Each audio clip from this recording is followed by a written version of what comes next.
Bonjour chers étudiants et bienvenue dans le corrigé du rattrapage de mécanique de la faculté des sciences et techniques de Marrakech 2020-2021. Donc on va parler de calcul de vitesse d'entraînement, vitesse relative, vitesse absolue, repère relative, repère absolu, repère galiléen, repère non galiléen et application du principe fondamental de la dynamique dans un repère absolu et dans un repère mobile. Donc voilà l'exercice, on vous dit soit R0, repère OIJK, c'est un repère absolu ou bien référentiel absolu, et R1, I1, J1, K1 est confondu avec K, c'est un repère relatif, référentiel relatif. On considère un point M qui est assujetti à se déplacer sans frottement, donc sans frottement.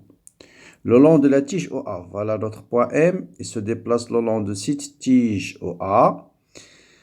Solidaire qui est fixe sur l'axe OI1, voilà l'axe OI1. La tige est tout le temps dans le plan OIJ, donc la tige est dans le plan OIJ, ça veut dire qu'elle reste toujours perpendiculaire à OZ et tourne avec la vitesse angulaire θ de t et θ de t égale à oméga t autour de l'axe K. Autour de l'axe K. On repère le point M par la distance R de t, avec R de t, c'est A demi, à t carré. Toutes les grandeurs vectorielles doivent être exprimées dans la base du référentiel relatif, I1, J1 et K1 qui est confondu avec K. On commence par les calculs directs. Exprimer la vitesse de M par rapport au repère R0, c'est-à-dire IJK. Exprimer ensuite la gamma A par rapport toujours au repère absolu. Ensuite, on va refaire le calcul par la loi de composition des mouvements. Exprimer la vitesse par rapport au repère relatif. Ensuite, déterminer gamma par repère relatif.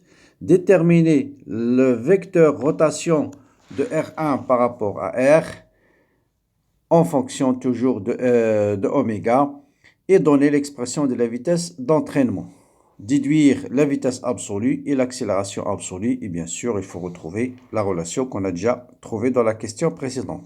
Donner les expressions des forces appliquées réelles, appliquées au point M dans la base I1J1K, appliquer le principe fondamental de la dynamique dans R1, appliquer le principe fondamental de la dynamique dans R0, donner le système d'équations obtenu par projection du principe fondamental de la dynamique, retrouver la première équation du système de l'équation 5 par application du théorème de l'énergie cinétique. Bon, jusqu'à la question 2, donc ça c'est la cinématique, et ça c'est la dynamique. Et la première partie, c'est ça, cinématique. En général, ça concerne le premier devoir, et ça, c'est la deuxième partie. Bien, commençons donc par la première question. Calculer la vitesse du point mobile par rapport au repère absolu. Donc voilà, j'ai refait le schéma ici. Vous avez le vecteur, le repère relatif. Bon, allez, on va noter tout ça, le vecteur I, pour simplifier J et K. Et vous avez I1, J1, K1. Voilà le point M, voilà la tige envers, la tige OA. Et sur cette tige qui tourne avec la vitesse angulaire oméga autour de K, vous avez un point M qui se déplace. Question, déterminer la vitesse de M par rapport à R0. Bon, la vitesse absolue, toujours en cinématique, il suffit juste de décrire correctement le vecteur OM. Or ici, le vecteur OM, il est simple. On a le vecteur OM et les données dans l'énoncé, c'est R de T suivant I1. Avec R de T, c'est quoi? C'est 1 demi à T carré suivant I1. Donc, pour calculer la vitesse de M par rapport à R0, on va dériver directement cette expression. Donc, la dérivée D sur D de T de 1 demi à T carré suivant I1. Voilà.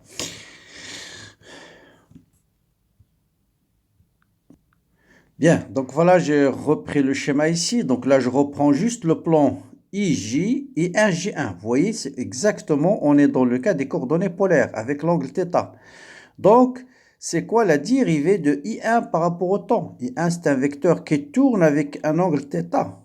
Donc, sa dérivée, bien sûr, est égale à quoi? est égal à θ point fois un vecteur qui lui est perpendiculaire, c'est J1. Donc ça, on l'a déjà vu dans les coordonnées polaires. Sinon, il faut exprimer I1 dans la base IJ dérivée, mais ça, c'est des choses que devrait absolument savoir quelqu'un qui fait la mécanique. Donc la dérivée de I1 par rapport au temps, c'est θ point fois J1. Donc la vitesse va devenir tout simplement, donc je dérive, donc 1 demi fois A, c'est une constante. Je dérive t carré, ça me donne 2t fois I1 plus t carré fois la dérivée de I1, θ point suivant J1. On me dit de tout exprimer dans la base I1, J1, donc la vitesse, il est déjà exprimé. Donc ce sera A fois t suivant I1 plus 1 demi A sur 2 t carré θ point suivant J1. Voilà ma vitesse. Bien sûr, ça c'est la vitesse absolue. Vitesse absolue. Voilà pour la première question. Bien. Maintenant, deuxième question, on me dit de déterminer l'accélération absolue. Donc, je reprends toujours le plan du mouvement, le mouvement uniquement dans le plan IJ. Hein. Vous avez la base IJ, la base I1, G1. Bien sûr, on a déjà dit que la dérivée de I1, c'est θ point suivant J. Et la dérivée de J1, c'est un vecteur qui est perpendiculaire à J1, qui est moins I1 et θ point. Donc, c'est moins θ point. Toujours la dérivée d'un vecteur, c'est un vecteur qui lui est perpendiculaire multiplié par θ point. Donc la dérivée de G1, c'est θ point fois un vecteur qui est perpendiculaire à G1 qui est moins I1. Avec ça, bien sûr, je peux calculer maintenant facilement l'expression de gamma absolue qui est par définition la dérivée de la vitesse absolue par rapport au temps. Donc je dérive tout ce terme, donc ça c'est d sur d de t, facteur 2. La vitesse absolue, c'est AT fois I1 plus A sur 2. J'ai remplacé θ point par oméga. Donc oméga t carré fois J1. Fois J1, bien sûr. Fois J1. Et puis, je remplace chaque terme par sa valeur. Donc, la dérivée de... Là, il faut faire attention. T, il dépend du temps. I1 dépend du temps. Donc, là, vous avez double produit. Donc, A facteur 2, le premier terme va me donner I1. La dérivée de T, c'est 1. Plus la t fois la dérivée de I1, c'est θ point fois J1. Ensuite, le deuxième terme va me donner A sur 2 oméga, facteur de la dérivée de t carré de t fois J1, plus t carré fois la dérivée de J1, donc moins θ point qui est oméga fois I1. Voilà l'expression de l'accélération. Donc, il y aura des petites simplifications. Donc, je vais mettre tout ce qui est I1 en facteur. Qu'est-ce qu'il va me rester? A. Ensuite, moins A sur 2 t carré oméga carré. Donc, moins A sur 2 t carré oméga carré suivant I1. Ensuite, tout ce qui est J1, qu'est-ce qu'il va me rester? A, θ point, c'est oméga. A oméga suivant J1 plus A oméga suivant J1. Donc, tout de suite, on va dire 2 fois A oméga plus 2 A oméga suivant J1. Donc, voilà gamma absolu. Donc, vous voyez le point le plus difficile, c'est d'exprimer le vecteur OM correctement. Mais là, dans cet exercice, le vecteur OM, il est déjà donné. Donc, il n'y a pas trop de difficultés. Il suffit juste de savoir que la dérivée d'un vecteur qui tourne avec un angle θ oméga, c'est un vecteur qui lui est perpendiculaire multiplié par θ point. Bien. Bon, maintenant, on va déduire gamma absolu, gamma vitesse absolue par la décomposition du mouvement. Et on va commencer par calculer le mouvement relatif. Donc, qu'est-ce qu'on entend par le mouvement relatif? C'est le mouvement du point M par rapport au référentiel relatif. Ça veut dire le point M dans le référentiel I1, J1. Autrement dit, la dérivée de I1 sur D de T par rapport à R1 doit être égale à 0. Parce que j'étudie le mouvement dans R1. D'accord? Donc, I1 par rapport au référentiel R1, il est fixe, il ne bouge pas. Donc, la dérivée de I1 par rapport au temps dans le référentiel relatif égale à 0. Voilà le point le plus important dans le mouvement relatif. Donc, je calcule tout de suite la vitesse de M par rapport au référentiel R1, c'est égal à la dérivée par rapport au temps de A sur 2 t carré fois I1. Et bien sûr, la dérivée de A t carré, ça vous donne A fois t suivant I1. Puisque la dérivée de I1, elle est nulle. Donc voilà l'expression de la vitesse relative. Bien, question suivante. On nous dit gamma relatif tout de suite. Donc en B, expression, donc là, de gamma relatif. Gamma de M par rapport à R1. Donc là aussi, par définition, c'est la dérivée de la vitesse relative. Donc gamma de M par rapport à R1, c'est la dérivée de la vitesse de M par rapport à R1 sur D de T. Et je dérive toujours par rapport à quoi? Par rapport à R1. Donc la même chose, la dérivée de ce terme par rapport à R1. La dérivée, donc gamma, ça va vous donner. La dérivée de A fois T, c'est A suivant I1. Et la dérivée de I1, c'est 0. Donc il va vous rester tout de suite A fois T1. Donc ça, c'est gamma. Gamma, il faut bien préciser, bien sûr, gamma de M par rapport à R1. Bien. Bien. Donc pour déterminer la fréquence oméga de rotation, donc l'expression de la vitesse de rotation, le vecteur rotation de R1 par rapport à R0, il suffit de prendre le vecteur de base de R1, I1, et on sait que la dérivée de I1 par rapport au temps, c'est oméga de R1 par rapport à R0 vectoriel I1. En fait, d'où vient cette relation? Cette relation-là, elle vient de la propriété générale. Si vous prenez n'importe quel vecteur, vous le dérivez par rapport à R0. Si c'est dérivé par rapport à R1, plus oméga de R1 par rapport à R0 vectoriel A. Donc ça, c'est une propriété que vous avez vue déjà dans le cours. Si vous l'appliquez à I1, la dérivée de I1 par rapport au temps dans R1, c'est 0. Il vous reste dérivée de I1 par rapport ici, bien sûr, à R0. C'est oméga de R1 par rapport à R0 vectoriel I1. Donc, je prends l'expression de I1, je dérive I1 sur D de T par rapport à R0, et je sais que la dérivée de I1, ça me donne θ point suivant J1, et je dois écrire ce terme, un vecteur vectoriel I1. Or, vous savez que J1 est égal à quoi? C'est K vectoriel I1. K1, qui est la même chose que K. Donc, je remplace J1 par K1 vectoriel I1 et je pose oméga, on pose oméga est égal à θ point suivant K, donc ça me donne oméga vectoriel I1. Donc, oméga de R1 par rapport à R0 est bien θ point suivant K. Voilà comment on détermine la vitesse. Bien sûr, c'est un vecteur, vecteur rotation, d'accord? Donc, si on vous demande de déterminer le vecteur rotation d'un repère par rapport à un autre, donc en général, c'est clair dans le schéma, vous voyez bien, ce vecteur, il tourne avec θ point suivant K. Mais si on veut le démontrer, on prend un vecteur de la base de R1, je calcule sa dérivée par rapport à R0 et je l'écris sous la forme oméga vectoriel, le même vecteur. Et ce oméga, c'est le vecteur rotation de R1 par rapport à R0. Eh bien, pourquoi on vous demande de déterminer oméga? Parce que, question suivante, c'est donner la vitesse, l'expression de la vitesse d'entraînement. Expression de la vitesse d'entraînement. Donc, vitesse d'entraînement, c'est le petit d, expression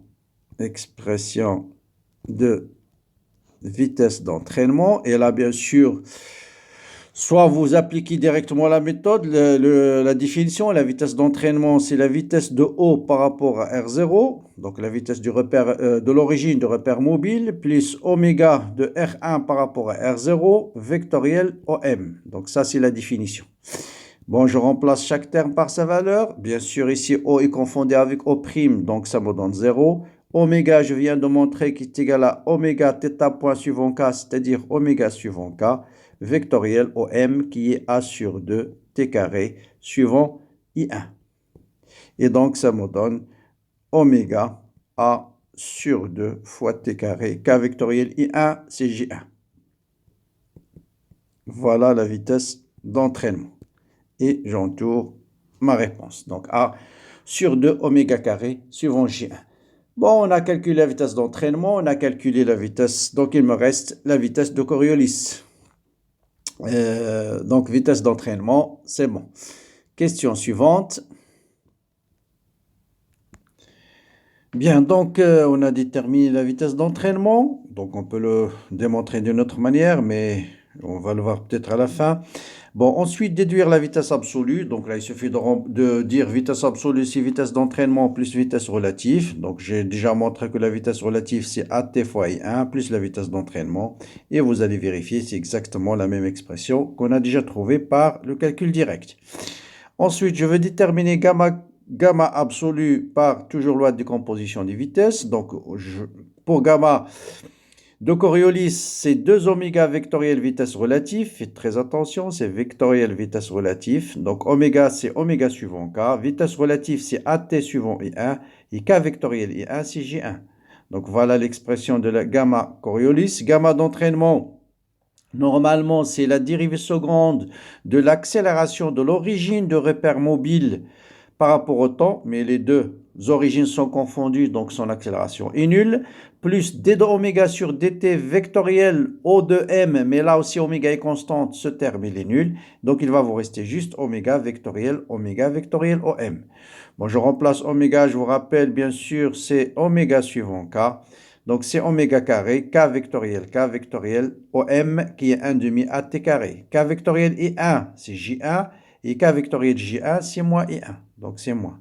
Voilà, vous faites ce terme, plus celui-là, plus l'accélération relative, qui est égale à A suivant I1, on retrouve exactement la même expression de la vitesse de l'accélération absolue que nous avons déjà trouvée par la loi de composition, par la loi de calcul direct. Bien. Donc, pour les étudiants de cycle prépa, ils utilisent en général pour déterminer la vitesse d'entraînement, c'est la vitesse du point coïncident dans le repère mobile. Je prends un point M ici qui est fixe dans le repère mobile.